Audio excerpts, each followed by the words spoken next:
1000 ఏనుగుల బలం కలిగినవాడు కీచకుడు. శత్రువులను ఒక్క పిడికిలి దెబ్బతో చంపగల గొప్ప వీరుడు కీచకుడు. తన భుజ బలంతో యుద్ధంలో ఏనుగులను, గుర్రాలను సైతం దారుణంగా సంహరించగలవాడు కీచకుడు. కీచకుడిని చూస్తేనే శత్రువులు యుద్ధం చేయకుండా భయపడి పారిపోయేవారు. దీన్ని బట్టే మనం అర్థం చేసుకోవచ్చు కీచకుడు ఎంత బలవంతుడో అని. ఈ కీచకుడు మత్స్య దేశానికి సర్వ సైన్యాధ్యక్షుడు. ఇతనిని సింహబలుడని కూడా పిలుస్తారు. మత్స్య దేశానికి రాజు విరాటుడు, ఆయన భార్య సుదేష్ణ. ఆమె తమ్ముడే ఈ సింహబలుడు. కీచకుని తండ్రి సూతాదేశధీషుడు. మాళవ రాజ్య కన్య మాళవి వలన సూతాధీషునికి 106 మంది పుత్రులు కలిగారు. పెద్ద కొడుకు కీచకుడు. మిగిలిన 105 మంది ఉపకీచకులుగా సోదరునికి నీడలా ఉంటారు. మాళవి చెల్లెలి కుమార్తె అయిన సుదేష్ణను విరాటరాజు పెళ్లి చేసుకోవడంతో విరాటునికి అండగా కీచకుడు తన సహోదరులు 105 మంది ఉపకీచకులతో సహా మత్స్య దేశంలోనే సర్వసైన్యాధ్యక్షుడిగా స్థిరపడ్డాడు. మత్స్య దేశం వైపు శత్రురాజులు చూడాలంటేనే భయపడేవారు. కారణం అక్కడ బలమైన 1,00,000 మంది సైనికులు ఉన్నారని కాదు, ఆ సైనికులకు అధిపతిగా సింహబలుడు ఉన్నాడనే భయం. మత్స్యరాజ్యం కీచక బల సంరక్షితమని ప్రసిద్ధి. అంటే కీచకుడు ఉన్నంత వరకు ఆ రాజ్యాన్ని ఎవరూ ఏమీ చెయ్యలేరని. అందుకే అతడు మరణించిన తర్వాతే ఆ రాజ్యం బలహీనపడిందని భావించిన కౌరవులు కూడా ఆ రాజ్యం యొక్క ఉత్తర, దక్షిణ దిశలలో ఉన్న గో సంపదను అపహరించ ప్రయత్నించారు. ఇక్కడ మత్స్యదేశపు రాజు విరాటుడు కూడా తన బావమరిది కీచకుడి శక్తి సామర్థ్యాల కారణంగానే తన రాజ్యాన్ని సుసంపన్నంగా పరిపాలిస్తున్నాడు. అయితే కీచకుడు తన పేరుకు తగినట్టుగా పెద్ద దుర్మార్గుడు. ఆడది కనిపిస్తే చాలు వదిలేవాడు కాదు. తన రాజ్యంలోనే ఎంతో మంది అందమైన కన్యలను ఎత్తుకొచ్చి రోజుకొకరు చొప్పున తన అంతఃపురంలోనే పడక గదిలో వారిని బలవంతంగా అనుభవించేవాడు. చివరకు పెళ్లైన అందమైన ఆడవారిని సైతం వదలకుండా తమ భర్తల ముందే మానభంగం చేసేవాడు. శత్రు రాజ్యాలపైకి యుద్ధానికి వెళ్లి అక్కడ రాజులను ఓడించి వారి రాజ్యాన్ని, ధన, కనక వస్తు వాహనాలను దోచుకున్నది చాలక వారి భార్యలను సైతం చెరబట్టేవాడు. ఆ మహారాణులను తన రాజ్యానికి ఎత్తుకువచ్చి తన ఉంపుడు గత్తెలుగా ఉంచుకునేవాడు. ఇతని అరాచకాలను భరించలేని రాజ్య ప్రజలు విరాటరాజుకి తమ గోడు చెప్పుకున్నా ఫలితం ఉండేది కాదు. కారణం విరాటుడు కూడా కీచకుడు అంటే భయపడేవాడు. కీచకుడి భుజబలం కారణంగానే తాను మత్స్య దేశానికి రాజుగా ఉన్నానని, ఒకవేళ కీచకుడు కనుక తలుచుకుంటే తనను చంపి తన సింహాసనాన్ని ఆక్రమించుకోగలడని విరాటుడికి బాగా తెలుసు. అందుకే కీచకుడి దుర్మార్గాల గురించి తనకు తెలిసినా తెలియనట్టు మిన్నకుండేవాడు. పాండవులు దుర్యోధనుడితో జరిగిన పాచికల ఆటలో ఓడిపోయి 12 ఏళ్లు అరణ్యవాసం, 1 సంవత్సరం అజ్ఞాతవాసం చేయాలనే షరతు ప్రకారం రాజ్యాన్ని వదులుకొని 12 ఏళ్లు అరణ్యవాసం విజయవంతంగా పూర్తి చేస్తారు. ఇక 1 సంవత్సరం అజ్ఞాతవాసం చేయాల్సి ఉంటుంది. ఈ అజ్ఞాతవాసం కాలంలో వారు తాము పాండవులమని తెలియకుండా రహస్యంగా జీవించాలి. వారిని కౌరవులు కాని వేరే ఎవరైనా గుర్తించినా వారు తిరిగి మరలా 12 ఏళ్లు అరణ్యవాసం, 1 సంవత్సరం అజ్ఞాతవాసం చేయాల్సి ఉంటుంది. అందుకే తమను ఎవరూ గుర్తించని రాజ్యం కోసం వెతికిన పాండవులు మొదట పాంచాల, మత్స్య, సాల్వ, విదేహ, బాహ్లిక, శూరసేన, కళింగ, మగధ దేశాలను పరిశీలించి చివరకు మత్స్య దేశమైతే తమకు అనుకూలంగా ఉంటుందని, అక్కడ తమను ఎవరూ గుర్తుపట్టరని భావించి విరాటుని కొలువులో ఎవరెవరు ఏ వేషాలతో చేరాలనే నిర్ణయం కోసం ఒక సమావేశాన్ని ఏర్పాటు చేసుకుంటారు. అందులో ధర్మరాజు నేను కంకుభట్టు అనే పేరుతో బ్రాహ్మణుడిగా విరాటరాజు దగ్గర చేరి నాకు తెలిసిన పాచికల ఆటను అతనికి నేర్పించి అలాగే పుణ్య పురాణాలను అతనికి చెప్పే బాధ్యతను స్వీకరిస్తాను అని చెబుతాడు. తర్వాత భీముడు సోదరులారా, నేను పాకశాలలో వంటవాడిగా చేరి రాజుగారికి అలాగే వచ్చిపోయే అతిథులకు రకరకాల వంటలను చేసి పెడతాను.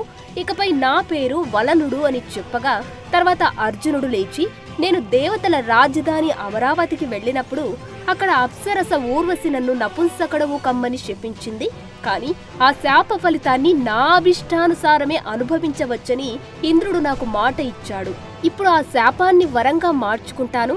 పేడీ రూపుతో బృహన్నల పేరుతో నాట్యాచారునిగా విరాటుని కొలువులో చేరుతాను. విరాటుని కూతురైన ఉత్తరకు నాట్యాన్ని నేర్పుతాను అంటాడు.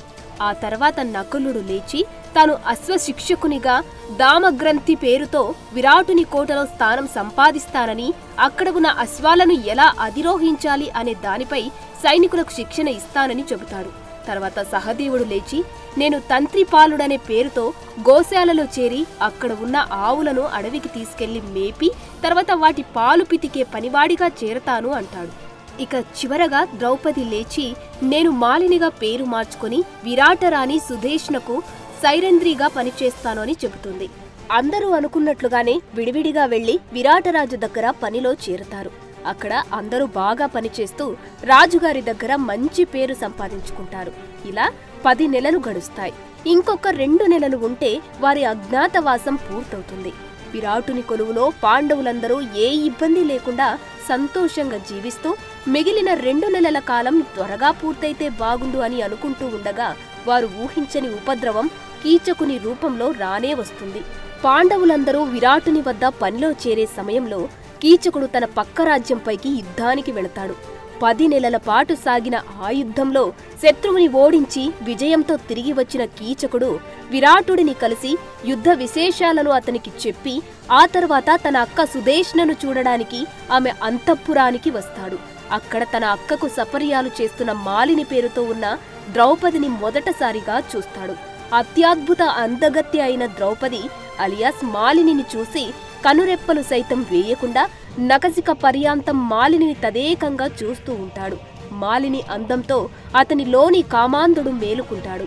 తాను ఎంతో మంది అందగత్తెలను చూశాను కాని ఈమె అందం ముందు వారంతా దిగదుడిపే.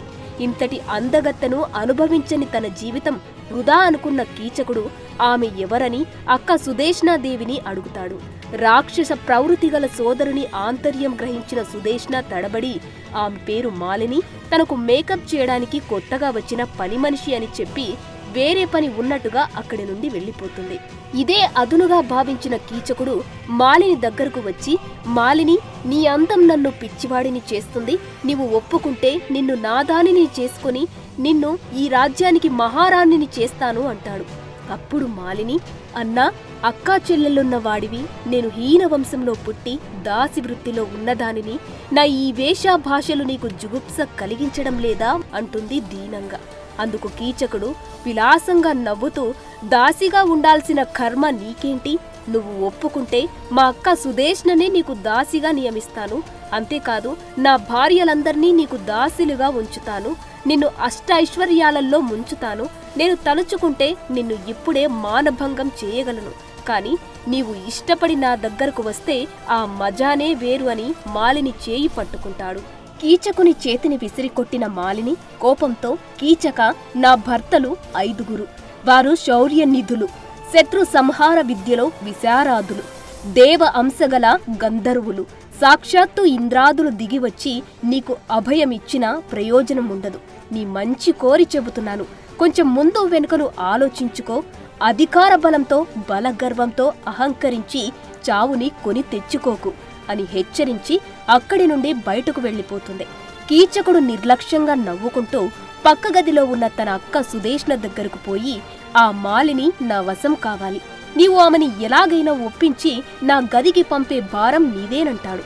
అప్పుడు సుధేష్ణ తన తమ్ముడు కీచకునికి పరిపరి విధాల నచ్చచెప్పడానికి ప్రయత్నిస్తుంది.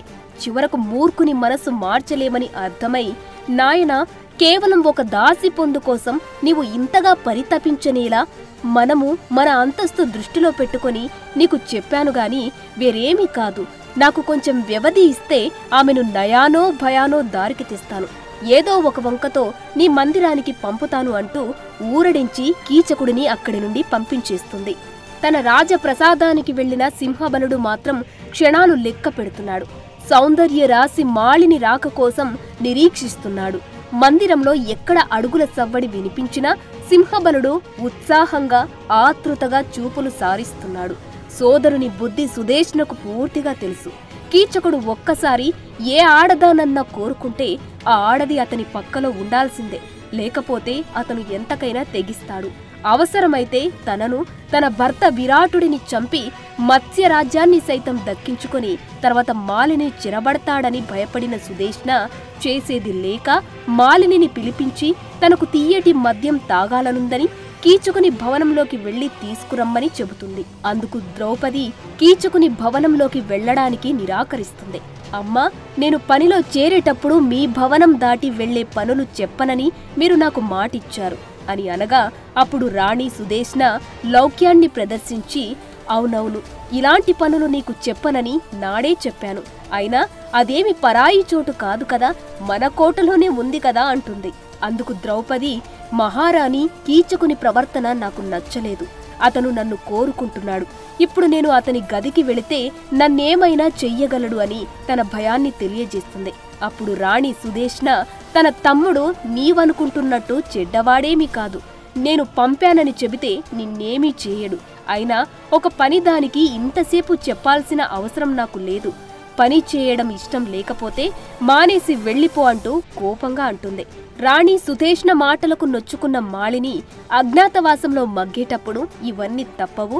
ఇప్పుడు అక్కడ పని మానేసి వేరే ఏ రాజ్యం వెళ్ళాలి? ఏదైతే అది అవుతుందని మదిర పాత్ర తీసుకుని సింహబలుడి నివాసానికి బయలుదేరుతుంది. తనను కాపాడమని సూర్య భగవానుడిని ఆమె ప్రార్థిస్తుంది. ఆమె పరిస్థితిని అర్థం చేసుకున్న సూర్య భగవానుడు ఒక రాక్షసిని ద్రౌపదిని రక్షించమని పంపుతాడు. ఆ రాక్షసి అదృశ్య రూపంలో ద్రౌపది వెనుక నడుస్తూ కీచకుని మందిరానికి వస్తుంది. బెబ్బులి గుహలో అడుగుపెట్టిన ఆడలేడిలా ద్రౌపది బెదురుతూ కీచకుని గదిలోకి అడుగుపెట్టింది. ఆమెను చూడగానే కీచకుడి మొహం వెలిగిపోయింది. వచ్చావా మాలిని, రా, నీకోసమే ఎదురు చూస్తున్నాను. నా కోరిక తీర్చడానికి వస్తావని నాకు తెలుసు. నీకేం కావాలో చెప్పు. భవనాలా, ఉద్యానవనాలా, వస్తు వాహనాలా, ఈ సమస్త రాజ్యాన్ని నీ పాదక్రాంతం చేస్తాను అంటూ మోహంతో ద్రౌపదిని కౌగిలించుకుంటాడు. మదిర కోసం వచ్చానని ద్రౌపది చెప్పేది కూడా వినిపించుకోకుండా ఆమె పొందు కోసం పరితపిస్తుంటాడు. అతని కౌగిలి నుండి విడిపించుకోవడానికి ద్రౌపది ఎంత ప్రయత్నించినా సాధ్యం కాదు. అప్పుడు ద్రౌపది వెనుక అదృశ్య రూపంలో ఉన్న రాక్షసి సుడిగాలిలా మారి కీచకుడిని దూరంగా విసిరివేస్తుంది. ఇదే అదునుగా భావించిన ద్రౌపది ఆ గది నుండి బయటకు వచ్చి రాణి సుదేష్ణ భవనం వైపు పరిగెడుతుంది. అయితే ద్రౌపది నెట్టివేయడంతోనే తాను క్రింద పడ్డానని భావించిన కీచకుడు ఒక దాసి తననే తిరస్కరిస్తుందా, దీనికెంత పొగరు అని అనుకుంటూ పరుగు పరుగున వచ్చి ద్రౌపది చీర పట్టి లాగుతాడు. తూలి క్రింద పడ్డ ద్రౌపదిని ఆక్రమించుకోవాలని ప్రయత్నిస్తాడు. అయితే అతని వెనుకే వచ్చిన అదృశ్య రాక్షసి అతన్ని ద్రౌపది పైనుండి లాగి దూరంగా పడవేస్తుంది. అయితే తాను నెట్టడంతోనే కీచకుడు దూరంగా పడ్డాడని భావించిన ద్రౌపది పైకి లేచి సభామందిరం వైపు పరుగు తీస్తుంది. అదే సమయంలో విరాటరాజు సభలో కొలువుదీరి ఉంటాడు. అతని పక్కన ధర్మరాజు, భీముడు, మంత్రులు సహా అనేక మంది రాజ్య ప్రజలు సభలో ఉంటారు. అయితే కింద పడ్డ కీచకుడు మరలా పైకి లేచి పరిగెడుతున్న ద్రౌపదిని అందుకొని ఆమె జుట్టు పట్టుకొని కింద పడవేసి ఈడ్చుకుంటూ సభలోకి లాక్కు వస్తాడు. ద్రౌపదిని బూతులు తిడుతూ తన కాళ్లతో ఆమె పొట్టలో తంతాడు. మాలినికి జరుగుతున్న ఆ ఘోర అవమానాన్ని చూస్తున్న సభలోని వారెవ్వరూ కీచకుడికి భయపడి ఏం జరిగింది అని కూడా ప్రశ్నించలేక మౌనంగా చూస్తూ ఉండిపోతారు. ఆ దృశ్యాన్ని చూసిన భీముడు కోపంతో కీచకుడిని చంపడానికి పైకి లేవబోగా అది గమనించిన ధర్మరాజు, ఇప్పుడు నీవు ఏమీ చెయ్యకు అన్నట్టుగా చూస్తాడు. ధర్మరాజు చేసిన సైగతో భీముడు తన కోపాన్ని దిగమింగుకొని మౌనంగా చూస్తూ ఉంటాడు. ద్రౌపదిని తన కాళ్లతో తంతూ, రేపటికల్లా నీవు మనసు మార్చుకొని నా గదికి రాకపోయావో నీ ప్రాణం తీస్తా అంటూ బూతులు తిడుతూ సభలో నుండి బయటకు వెళ్లిపోతాడు కీచకుడు. తనకు జరిగిన ఈ ఘోర అవమానాన్ని చూసి కూడా మౌనంగా ఉన్న ధర్మరాజు భీముడిని ఏహ్యభావంతో చూసిన ద్రౌపది కంటనీరు కారుస్తూ విరాటరాజుతో, మత్స్యదేశాధిపతి ధర్మాధర్మ విచక్షణ గలవారంటారు. ఏలినవారు సైతం కీచకుని ఆకృత్యాన్ని చూసి ఆపలేకపోవడం నా దురదృష్టం. సభలో ఇందరు పెద్దలున్నారు. ఏ ఒక్కరికైనా కీచకుని దుశ్చర్య ఏవగింపు కలిగించలేదా? ఈ రాజ్యంలో సాధారణ స్త్రీలకు రక్షణ లేదా? నా గంధర్వ పతులు 5 ధర్మవేత్తలు, దుష్ట శిక్షణలో శిష్ట రక్షణలో ఆరితేరిన శూరులు, పరాక్రమంలో శస్త్రాస్త్ర సంపదలో వారికి వారే సాటి. నాకు జరిగిన ఘోర పరాభవానికి నా భర్తలు తప్పక కీచకుని శిక్షిస్తారు అంటూ నిందిస్తుంది. ఒక సాధారణ దాసి నిండు కొలువులో రాజుని నిర్భీతిగా నిలదీసిన విరాటుడు ఆగ్రహించలేదు. మాలిని స్థితికి జాలిపడ్డాడు. తాను నిస్సహాయుడు. కీచకుడిని ఎదిరించే ధైర్యం తనకు లేదు అని మనసులో విరాటుడు మదనపడసాగాడు. సభలో ఉన్నవారంతా పెదవి విప్పి పరుషంగా మాట్లాడే ధైర్యం రాజుకే లేకపోతే మనమేం మాట్లాడగలమని అందరూ మౌనంగా ఉండిపోయారు. అప్పుడు ధర్మరాజు, సాధ్వీమణి, మహారాజుతో పాటు సభాసదులందరూ నీకు జరిగిన అవమానానికి చింతిస్తున్నారు. ఇక ఎక్కువగా తర్కించడం వల్ల ప్రయోజనం ఏముంది? రాణిగారి మందిరానికి వెళ్లి ఊరట చెందడం మంచిది. నీ గంధర్వపతులు విశ్వాన్నే జయించగల సమర్థులని చెబుతున్నావు. వారికి చేతనైతే కీచకునికి బుద్ధి చెప్పమని అని చెప్పగా సభ నుండి విషణ్ణ వదనంతో దుఃఖిస్తూ తలదించుకుని సుదేష్ణాదేవి మందిరానికి వెళుతుంది ద్రౌపది. అయితే రాణి సుదేష్ణాదేవి మహాగడసరి. మాలిని, ఏమైంది? నీ ముఖం అట్లా ఉందేంటి? జుట్టు రేగిందెందుకు? దుస్తుల నిండా మట్టి మరకలు పడ్డాయే అని ఏమీ తెలియనట్టే అడుగుతుంది. అందుకు ద్రౌపది, ఇది ఎంతటి నంగనాచి! బలవంతంగా కీచకుని మందిరానికి పంపి ఇప్పుడు ఏమీ తెలియనట్టు యోగక్షేమాలు అడుగుతోంది. రాజ్యాధికారం చేతిలో ఉంటే ఏది చేసినా చెల్లుతుంది కాబోలు అని మనసులో అనుకొని తన నివాసానికి వెళ్లి విధిని నిందిస్తూ ద్రౌపది జరగవలసిన దాని గురించి ఆలోచించసాగింది. కీచకుడి పీచమనచగల సమర్థుడు భీముడు ఒక్కడే అని తీర్మానించుకుని అర్ధరాత్రి దాటిన తర్వాత పాకశాలకు వెళ్లి భీముడిని కలుస్తుంది. ఏడుస్తున్న ద్రౌపదిని దగ్గరకు తీసుకున్న భీముడు ఆమెను ఊరడిస్తాడు. ద్రౌపది, బాధపడకు, కాలం కలిసి రానప్పుడు ఎంతటి వారికైనా కష్టాలు తప్పవు. కీచకుడిని సంహరించడం నాకు పెద్ద పని కాదు. నువ్వు సింహబలుడి కోరికను అంగీకరించినట్టు నటించి వాడిని మచ్చిక చేసుకుని నర్తనశాలకు అర్ధరాత్రి వేళ ఒంటరిగా రమ్మను. వాడిని మట్టు పెట్టి నీ పగను చల్లారుస్తాను. అజ్ఞాతవాసంలో ఉన్న మనకు ఇంతకంటే మరొక మార్గం లేదు అంటూ ఆమె కన్నీరు తుడిచాడు. భీముని మాటలకు ఆమె ముఖం విప్పారింది. సంతోషంతో అక్కడి నుండి తన నివాసానికి వెళుతుంది. తెల్లవారగానే కీచకుడు సుదేష్ణాదేవి మందిరానికి వచ్చి అక్కడ ఉన్న మాలినిని చూసి నవ్వుతూ పలకరిస్తాడు. నిన్న నేను నీ పట్ల ప్రవర్తించిన తీరుకు సిగ్గుపడుతున్నానని నీవు ఒప్పుకుంటే నీ జీవితమంతా తిన్నా తరగని ధనరాశులతో నిన్ను ముంచేస్తానని ఇలా రకరకాలుగా ప్రలోభాలు పెట్టసాగాడు. మాలిని బలవంతంగా కోపాన్ని దిగమింగుకుని బలవంతంగా పెదవులపైకి చిరునవ్వు తెచ్చుకుని, సింహబల, మీ మగవారెప్పుడూ ఇంతే. మీ ఆత్రమే గాని ఎదుటివారి మనసు పసికట్టరు. నా వంటి మగువలెప్పుడూ వెంటనే బయటపడరు. కనీసం నాకు ఆలోచించుకునే సమయం కూడా ఇవ్వకుండా నిన్న నన్ను బలవంతం చేశావు. ఇలాంటి విషయాలు రహస్యంగా జరగాలి. వెనక ముందు ఆలోచించకుండా 10 మందిలో నన్ను అల్లరి పెట్టావు అని నిష్ఠూరంగా అంటుంది. మాలిని మాటలకు ఆనందంతో కీచకునికి మతి భ్రమించినట్టయింది. పూర్తిగా ఆమెకు వశుడై, నిన్న జరిగిన దానికి నేను చింతిస్తున్నాను మాలిని. ఇక నుండి నీవు నా పట్టపు రాణివి. నిన్ను పువ్వుల్లో పెట్టి చూసుకుంటానంటూ మాలిని చేయి పట్టుకోబోతాడు. అయితే మాలిని దూరం జరిగి, ఇక్కడ మనల్ని ఎవరైనా చూస్తారు. నర్తనశాల మనకు అన్ని విధాలా అనువైన చోటు. ఈ రోజు రాత్రి నాట్యశాలకు ఒంటరిగా రా అంటూ సిగ్గులొలకబోస్తోంది. దాంతో కీచకుడు ఆనంద పార్యవస్యంతో మెలికలు తిరిగిపోయాడు. సుందరి, నన్ను కరుణించావు. నా జన్మ ధన్యమైంది. నీ ఆజ్ఞ శిరసా వహించి నీ అడుగులకు మడుగులొత్తుతాను. నేటి రాత్రి నర్తనశాలలో నిలువెల్లా కనులు చేసుకుని నీ రాకకై నిరీక్షిస్తాను. మరి నువ్వు మాట తప్పకూడదు సుమా అన్నాడు లాలనగా.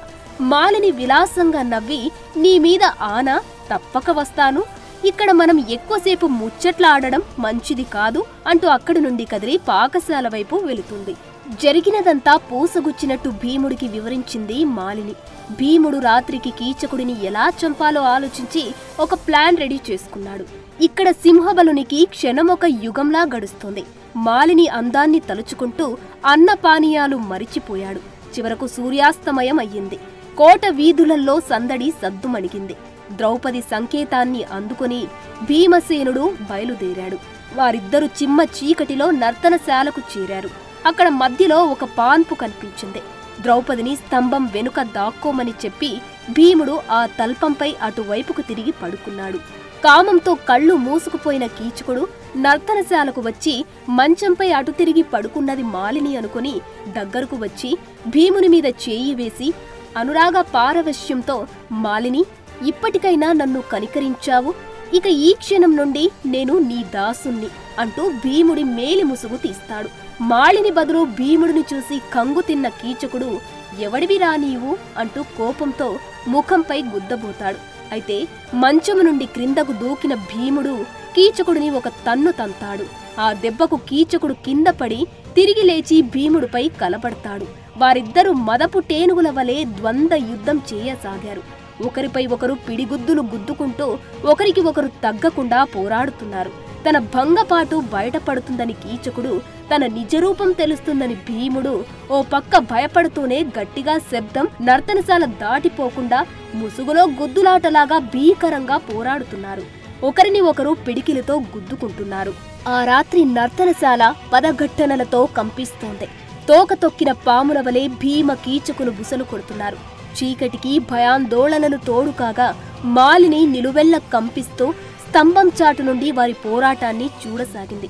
పిడికిలి పోట్లు, ఉరుములు లేని పిడుగుల వలె మందిరం 4 గోడల మధ్య ప్రతిధ్వనిస్తున్నాయి. దాదాపు 2 గంటల పాటు సాగిన ఆ ద్వంద్వ యుద్ధంలో చివరకు కీచకుడు అలసిపోయి ప్రాణాలు దక్కించుకోవడానికి పారిపోవాలని ప్రయత్నిస్తాడు. దాన్ని పసిగట్టిన భీముడు సింహంలా లంఘించి ఓ చేత్తో కీచకుడి గొంతు పట్టుకుని మరొక చేత్తో వాడి ముఖంపై దారుణంగా పిడిగుద్దులు గుద్దుతాడు. ఆ దెబ్బలు తట్టుకోలేక ఊపిరి ఆడక ముఖమంతా రక్తం కారుతూ కీచకుడు విలవిలా తన్నుకొని దారుణంగా ప్రాణాలు వదులుతాడు. అయినా కోపం చల్లారని భీముడు వాడి కాళ్ళు చేతులు విరిచి పూనకంతో ఊగిపోతూ కాలితో కీచకుడి మృతదేహాన్ని ఇష్టానుసారం తంతూ వాడి దేహాన్ని నేలపై పదే పదే కొట్టి పరోటా పిండి పిసికినట్టుగా చేతులతో దారుణంగా కొడుతూ కీచకుడి దేహాన్ని ఒక మాంసపు ముద్దలా చేస్తాడు. స్తంభం చాటు నుండి బయటకు వచ్చిన ద్రౌపది మాంసపు ముద్దలా పడి ఉన్న కీచకుడి కళేబర ఆకృతిని చూసి నోట మాట రాక ఆశ్చర్యంగా చూస్తుంది. అప్పుడు భీముడు, దేవి, చూశావుగా వీడికి ఏ గతి పట్టిందో. నీ మనసులో రగులుతున్న రోషాజ్వాలలను చల్లార్చుకో. మన జోలికి ఎవడు వచ్చినా వాడికిదే గతి పడుతుంది అని అంటాడు. అప్పుడు ద్రౌపది, మహావీర, నాడు విరాటుని కొలువులో నీకు వచ్చిన ఆగ్రహాన్ని ఎంతగా అణిచిపెట్టుకున్నావో నాకిప్పుడు అర్థమైంది. అంతటి మహాబలుడిని నిరాయుధుడవై ఒంటరిగా మట్టుపెట్టావు. నీ శక్తి సామర్థ్యాలు చాలా గొప్పవి అని భీముడిని మెచ్చుకొని మనసారా కౌగిలించుకుంటుంది. ఇక నేను ఇక్కడ ఉండడం క్షేమం కాదంటూ భీముడు పాకశాలకు వెళ్ళిపోతాడు. ఆ తర్వాత మాలిని నర్తనశాల ప్రాంగణంలోకి వచ్చి, నా గంధర్వపతులు సింహబలుడిని సంహరించారు, రండి, వచ్చి వీడి దుస్థితిని కళ్ళారా చూడండి అంటూ గొంతెత్తి బిగ్గరగా అరుస్తుంది. ఆ నిశ్శబ్ద వాతావరణంలో ఆమె కేకలు నగరమంతా ప్రతిధ్వనించాయి. కేకలు విన్న రాజభటులు పెద్ద పెద్ద దివిటీలతో నర్తనశాలకు చేరారు. కీచకుని తమ్ముళ్లైన ఉపకీచకులు కొందరు ఆతృతగా పరుగు పరుగున నిద్ర ముఖాలతో వచ్చారు. అక్కడ తమ అగ్రజుణ్ణి ఆకృతి చూసి నిశ్చేష్టులయ్యారు. ఆ మాంసపు ముద్దపై పడి గొంతెత్తి విలపించారు. రాజబంధువులు, రాజాధికారులు కీచకుని దుస్థితిని చూసి నిర్ఘాంతపోయారు. వారికి నోట మాట రాలేదు. కీచకుడిని ఇలా దారుణంగా చంపినవారు మనుషులు మాత్రం కాదు, ఖచ్చితంగా వారు గంధర్వులే అయి ఉంటారని వచ్చిన వారంతా నిర్ధారించుకున్నారు. ఇన్నాళ్ళు మాలిని చెప్పేది నమ్మకుండా తప్పు చేశాము. ఇక మాలిని జోలికి వెళితే ఎలాంటి చావు వస్తుందో తెలిసిన ప్రజలు ఆమెతో జాగ్రత్తగా ఉండాలని నిశ్చయించుకుంటారు. మహారాజు విరాటుడు, రాణి సుదేశ్నాదేవి వచ్చి ఆ దృశ్యాన్ని చూసి నివ్వెరపోతారు. ఎంత విలపించినా పోయినవాడు రాడు కదా, చేయాల్సిన కర్మకాండల సంగతి చూడండి అని ఉపకీచకులను ఓదార్చి అంతఃపురానికి వెళ్ళిపోతారు. కీచకుడి దహన కార్యక్రమాలకు సిద్ధమవుతున్న ఉపకీచకులకు దూరంగా మాలిని కనిపిస్తుంది. అంతే, కోపంతో ఊగిపోతూ, ఈ పాపాత్మురాలి వల్లనే మన అన్నకు ఈ దుర్గతి దాపరించింది. సహగమనమే మన సోదరుని ఆత్మకు శాంతి కలిగించగలదు. ఆమె పెడరెక్కలు విరిచి కట్టండి, సజీవంగా మాలినిని చితిపైకి ఎక్కించి బూడిద చెయ్యాలి అంటూ ఉపకీచకులు మాలినిని ఈడ్చుకు వస్తారు. అనరాని మాటలు అంటారు. అక్కడ చేరిన వారంతా వారికి భయపడుతూ చోద్యం చూస్తున్నారు. మాలినిని కీచక మాంసపు ముద్దపై వేసి తాళ్లతో కట్టారు ఉపకీచకులు. దూరం నుండి ఈ దృశ్యాన్ని చూస్తున్న విరాటరాజు ఈ సమయంలో వారిని ఆపినా ఆగరని అర్థమై మౌనంగా ఉన్నాడు. అతని పక్కనున్న ధర్మరాజు కంగారు పడుతూ వడివడిగా పాకశాలను చేరి భీముడికి ద్రౌపదిని కాపాడమని చెబుతాడు. నర్తనశాల ప్రాంగణం నుంచి శవశకటం శ్మశానం వైపు బయలుదేరుతుంది. ఉపకీచకులు, వారి బంధువులు శకటం వెంట నడుస్తున్నారు. మాలిని ఏడుస్తూ కొట్టుమిట్టాడుతుంది. ఒక్కసారిగా గొంతెత్తి, జయ, జయంత, విజయ, జయత్సేన, జయద్బల, చూడండి, నన్ను ప్రాణాలతోనే ప్రేత భూమికి తీసుకువెళుతున్నారు. ఎందరినో కటాక్షించి రక్షించిన మీరు నా పట్ల ఎందుకు ఉపేక్ష చూపుతున్నారు? శౌర్యసింహలు, సర్వసమర్థులు, ఉదార స్వభావులు మీరు. గంధర్వ ప్రాణేశ్వరులారా, నేను బుగ్గి కాక మునుపే నన్ను కాపాడండి అంటూ ద్రౌపది ఆక్రందనలు చేసింది. పాకశాలలో ఉన్న భీముడు ద్రౌపది దుస్థితి చూసి కోపంతో పళ్ళు పటపటా కొరుకుతూ కోటగోడను దూకి అడ్డదారిలో పరుగెత్తి శ్మశానానికి చేరుకుని కీచకుడి మృత కళేభరంతో ద్రౌపదిని తెస్తున్న వాహనానికి అడ్డుగా నిలుస్తాడు. మహాకాయుడైన భీముడిని చూసి ఉపకీచకులు వీడు బహుశా మాలిని గంధర్వ పతులలో ఒకడే ఉంటాడని భావించి 105 మంది ఉపకీచకులు కోపంతో అరుస్తూ భీముడిపైకి దూసుకువస్తారు. భీముడు ఒక పెద్ద తాటి చెట్టును పెకిలించి దాన్ని చేత్తో పట్టుకుని దొరికిన వాడిని దొరికినట్టుగా ఉపకీచకులను బాధసాగాడు. ఆ దెబ్బలు తట్టుకోలేక కొంతమంది ప్రాణాలు విడుస్తారు. మిగిలిన వారు హాహాకారాలు చేస్తూ తలొక దిక్కుకు పరిగెత్తసాగారు. కొందరు నగరం వైపు పరుగు తీశారు. ఇంకొందరు పొదలల్లో దాక్కున్నారు. ప్రాణభీతితో మరికొందరు చెట్లెక్కి కూర్చున్నారు. దగ్గరలో ఉన్న చెరువులో కొందరు తలదాచుకున్నారు. భీముడు ఆ మహావృక్షాన్ని గరిట తిప్పినంత అలవోకగా తిప్పుతూ దొరికిన వారిని దొరికినట్టు చావబాదసాగాడు. ఎవ్వర్నీ వదిలిపెట్టకుండా వెతికి తరిమి ఉపకీచకులను దారుణంగా సంహరిస్తాడు. తరువాత ద్రౌపది కట్లు విప్పి నువ్వు వెంటనే సుదేశనాదేవి మందిరానికి వెళ్ళు అని చెప్పి తాను వచ్చిన అడ్డదారిలో వేగంగా పరిగెత్తి పాకశాలను చేరుకుంటాడు భీముడు. కీచకుని సహోదరులందరూ ఘోరంగా చనిపోయారని తెలుసుకున్న విరాటుడు బాధపడతాడు. సర్వ వినాశనానికి తానే కారణమని తెలుసుకున్న సుదేశనాదేవి తీవ్రంగా దుఃఖిస్తుంది. సో ఈ విధంగా మహాబలశాలి అయిన కీచకుడు తన 105 మంది సోదరులందరితో భీముడి చేతిలో దారుణంగా చనిపోయారు. అయితే కీచకుడి మరణానికి సంబంధించి మరొక కథనం కూడా ప్రచారంలో ఉంది. భీముడు, బకాసురుడు, కీచకుడు, జరాసంధుడు, దుర్యోధనుడు ఈ 5గురు ఒకే నక్షత్రంలో జన్మిస్తారు. వీరి జాతకాల ప్రకారం వీరిలో ఎవరు ముందుగా మరొకరి చేతిలో హతమవుతారో మిగిలిన 3 కూడా వారి చేతిలోనే మరణిస్తారు. ఈ క్రమంగా ఏకచక్రాపురంలో పాండవులు నివసిస్తున్న సమయంలో అంతగా తెలివిలేని బకాసురుడు ముందుగా భీముని చేతిలో చనిపోయేలా చేస్తాడు శ్రీకృష్ణుడు. దీంతో మిగిలిన 3 కూడా భీముని చేతిలోనే మరణించవలసిన ఆవశ్యకత ఏర్పడింది. తర్వాత వనవాస కాలంలో జరాసంధుడిని భీముడే చంపేస్తాడు. ఇప్పుడు కీచకుడిని, ఆ తర్వాత మహాభారత యుద్ధంలో దుర్యోధనుడిని కూడా భీముడే సంహరిస్తాడు. అదే విధి, అదే జరిగింది. For more videos like this, subscribe Big TV channel.